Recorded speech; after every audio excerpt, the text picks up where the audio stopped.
السلام علیکم ورحمۃ اللہ وبرکاتہ۔ اللہ تمام کو خیر و عافیت سے رکھے۔ آج ہمارے معاشرے میں اگر کسی چیز کی سب سے زیادہ ضرورت ہے تو ان میں سے ایک چیز ہے یہ لایانی سے بچنا، یعنی کہ فضول کام اور فضول بات سے بچنا۔ اکثر لوگوں کے پاس اتنا وقت ہوتا ہے کہ وہ فضول کاموں میں، فضول باتوں میں خرچ کر دیتے ہیں، لیکن اللہ کے دین کو نہیں سیکھتے۔ آئیے اس بارے میں حدیث دیکھتے ہیں۔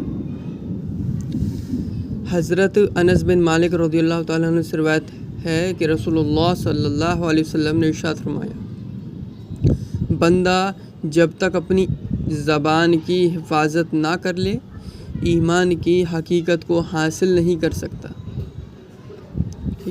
اسی طرح یہ حدیث ہے۔ حضرت عقبہ بن عامر رضی اللہ تعالیٰ عنہ فرماتے ہیں کہ میں نے عرض کیا، یا رسول اللہ، نجات حاصل کرنے کا طریقہ کیا ہے؟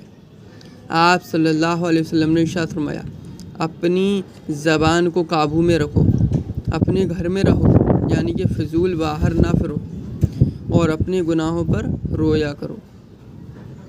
آج کیا ہوتا ہے؟ آج مسلم نوجوان چائے کی ٹپریوں پر فالتو گپ شپ کرتے ہیں اور گھروں سے باہر رہتے ہیں اور فضول کاموں میں مشغول رہتے ہیں، اس لیے وہ پیچھے ہیں۔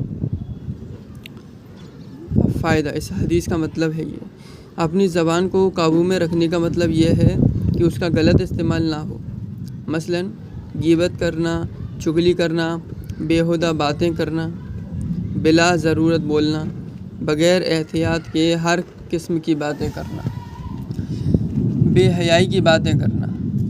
گالی گلوچ آج کل کتنا عام ہو چکا ہے، مسلم نوجوانوں میں بھی، ایون لڑکیوں میں بھی۔ لڑائی جھگڑا کرنا، گالی دینا، انسان یا جانور پر لعنت کرنا، شعر و شاعری میں ہر وقت لگے رہنا۔ کچھ وقت تو ٹھیک ہے، لیکن ہر وقت ان میں لگے رہو گے تو یہ غلط بات ہے۔ مذاق اڑانا، راز ظاہر کرنا، جھوٹا وعدہ کرنا، جھوٹی قسم کھانا، دو رنگ کی باتیں کرنا، یعنی کہ دو طرح کی باتیں کرنا، جس انسان کو جس طرح کی بات پسند ہے اس کے منہ پر اسی طرح کی بات کرنا، بلا وجہ کسی کی تعریف کرنا اور بلا وجہ سوالات کرنا، ان سب چیزوں سے بچنا چاہیے۔ یہ سب چیزیں لایانی میں آتی ہیں اور لایانی سے بچنے کا حکم ہے، یہ فضول چیزیں ہیں۔ ایک اور حدیث دیکھتے ہیں۔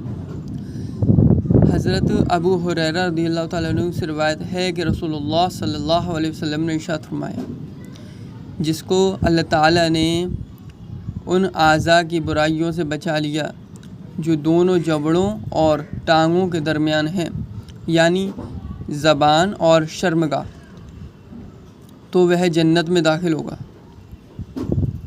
زبان اور شرمگاہ کی جس نے حفاظت کر لی تو انشاءاللہ وہ جنت میں داخل ہوگا۔ کیوں؟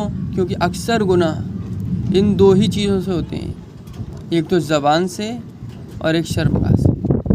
شرمگاہ کی صحبت کی وجہ سے ہی انسان زیادہ تر گناہ کرتا ہے، اور جب کسی کو برا بھلا بولنا ہو تو وہ زبان کا استعمال کرتا ہے۔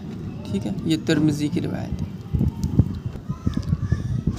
یہ ایک اور حدیث ہے، اس میں حضرت ابو ہریرہ رضی اللہ تعالیٰ عنہ روایت کرتے ہیں کہ رسول اللہ صلی اللہ علیہ وسلم نے ارشاد فرمایا، بندہ اللہ تعالیٰ کی رضامندی کی کوئی ایسی بات کہہ دیتا ہے جس کو وہ اہم نہیں سمجھتا، لیکن اس کی وجہ سے اللہ تعالیٰ اس کے درجات بلند فرما دیتے ہیں، اور بندہ اللہ تعالیٰ کی ناراضگی کی کوئی ایسی بات کہہ دیتا ہے جس کی وہ پرواہ بھی نہیں کرتا، لیکن اس کی وجہ سے جہنم میں گر جاتا ہے۔ یہ بخاری کی روایت ہے۔